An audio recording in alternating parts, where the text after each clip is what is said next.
Food is at the center of nearly every major problem we face today. Poor diets are fueling disease, destroying the environment, and creating inequality. Yet, the same food system that causes harm can also be redesigned to heal people and the planet. Food Fix explores this double reality. Food is the cause, and food is the cure.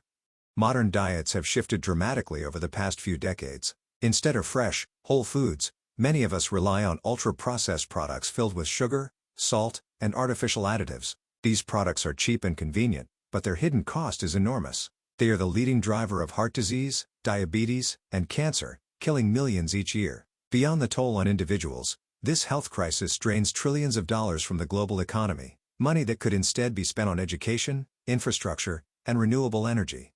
The damage doesn't stop at personal health. Processed foods also worsen inequality.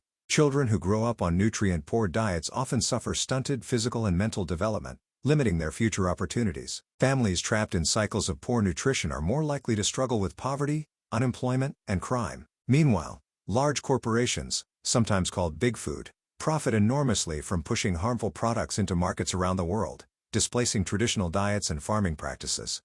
The way our food is produced is equally alarming.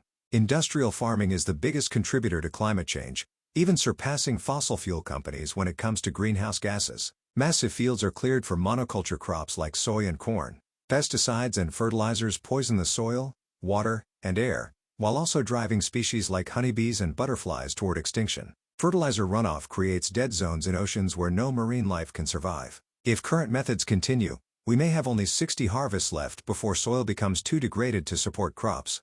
This system did not arise by accident. In the mid-20th century, the Green Revolution promised to end hunger through high-yield crops, chemicals, and machinery. While it did increase food production, it left behind deep problems. Farmers became dependent on expensive seeds, fertilizers, and pesticides sold by large corporations. Many went into debt, and in countries like India, thousands of farmers tragically took their own lives. Global hunger, meanwhile, still persists because food is often wasted, turned into biofuel, or used to feed animals rather than people. Despite these grim realities, there is hope. Change can begin at multiple levels: individual choices, government action, and farming practices. For individuals, eating food that is both healthy and sustainable is possible.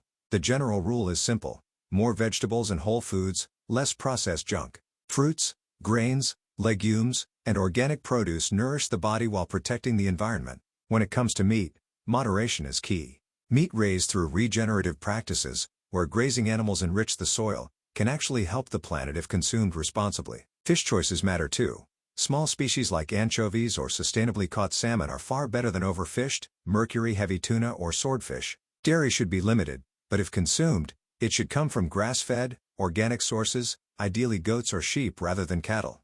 Governments also have a powerful role to play. Although food lobbyists are strong, successful examples show that policy can work. In Chile, bold labeling laws forced companies to display clear warnings on unhealthy foods and banned junk food advertising to children.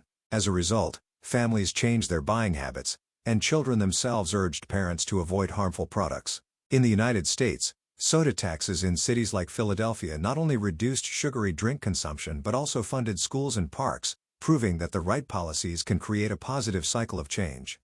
Farmers are another crucial part of the solution. Regenerative agriculture emphasizes soil health, biodiversity, and water conservation.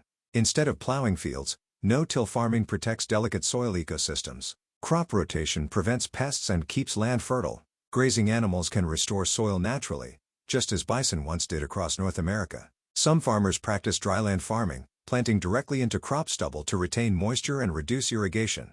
These methods show that agriculture can work with nature instead of against it. Innovative farmers around the world are already proving that sustainable practices can be profitable and practical. One example is Reginaldo Hazlet Marroquin from Guatemala, who developed an agroforestry system combining poultry with hazelnut trees. Chickens live freely under the trees, protected from predators and fed by natural food sources. They control pests, fertilize the soil, and produce eggs and meat. Meanwhile, the hazelnuts and crops grown alongside them provide extra income. This creates a balanced ecosystem where animals, plants, and humans all benefit.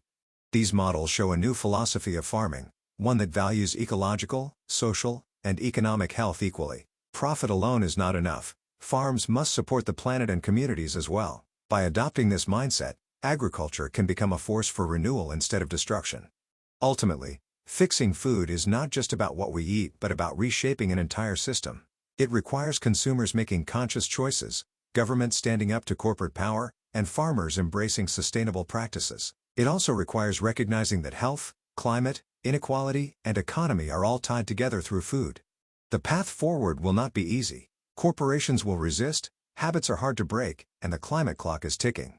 But food offers us a unique opportunity. Unlike many global problems, this is something each of us engages with daily. Every meal is a vote for the kind of world we want to live in. Choosing fresh, local, and sustainable foods is a small but powerful step toward building a healthier future. If enough people, governments, and farmers act together, we can transform the food system from a source of harm into a source of healing. Good food is good for people. Good food is good for the planet. And with the right choices, both can thrive together.